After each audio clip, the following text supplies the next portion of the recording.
ပါခင်ဗျာဒီအိမ်လေးကတော့ဒါကျင်းတွင်ရပ်ကွက်စကွန်နီးစကန်ရေးချန်စုမှာရန်စုနှစ်လည်းအနည်းပါတည်ရှိတယ်အာစီနှစ်ထပ်တိုက်လုံးဝ quality အကောင်းတခြားလေးရှယ်ဆောက်လုပ်ထားတဲ့အိမ်ကြီးတစ်လုံးဖြစ်ပါတယ်ပေကျဲတော့မျက်နှာစာအစိတ်ဝန်းကျင်ရှိမယ်နောက်ကတော့55ပြီဒါပတ်ဝန်းကျင်တစ်ခုရဲ့အနေထားဖြစ်ပါတယ်ပတ်ဝန်းကျင်အနေထားလေးဒီကဲကျွန်တော်ကြည့်လိုက်အောင်ဒါဒီအိမ်အကျဉ်းတိုင်းကိုတိန်း3800ညှိနှိုင်းဖြစ်ပါတယ်ခင်ဗျာဒီမှာကြွေးပြားလေးလည်းခင်းထားတယ်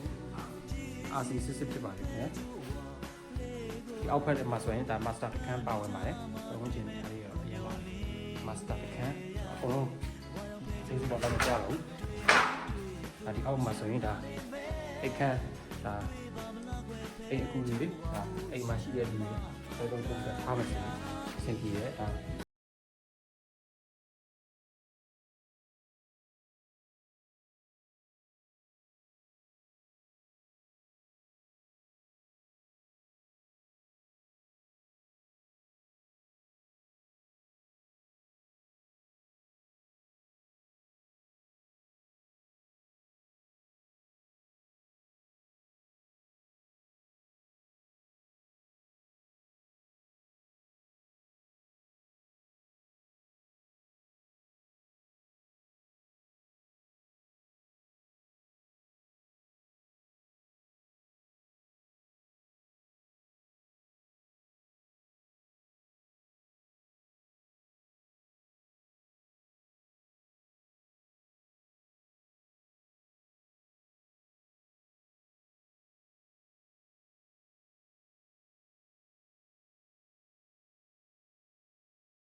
ရှိလိမ့်မယ်တစ်ကွက်ကို950ညှိနှိုင်းနဲ့ဒီတစ်ကွက်ရဲ့ဒီတစ်ကွက်ရဲ့နှစ်ကွက်ရပါမယ်ခင်ဗျာဒီအိမ်ကြီးကိုဝယ်လို့ဒီအိမ်ကြီးကမြေကွက်က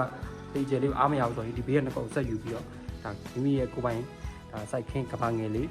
ဒါစိတ်ကူးရင်လည်းပုံဖော်လို့ရတဲ့ဒီထားတစ်ခုဖြစ်ပါတယ်ဒီနေ့ဆက်သွားမယ်ဆိုရင်ရေစုနှစ်လမ်းကနေပြီးတော့ကျွန်းနောက်ထောက်ဒါနီစကန်လမ်းမကြီးပေါ်ရောက်သွားမှာရွာချင်းဆက်လမ်းမကြီးပေါ်ရောက်သွားရင်ဒါနီစကန်ပြီးပြန်သွားလိုက်ခဏပါပဲနေရာအရင်ကောင်းပါတယ်ခင်ဗျာ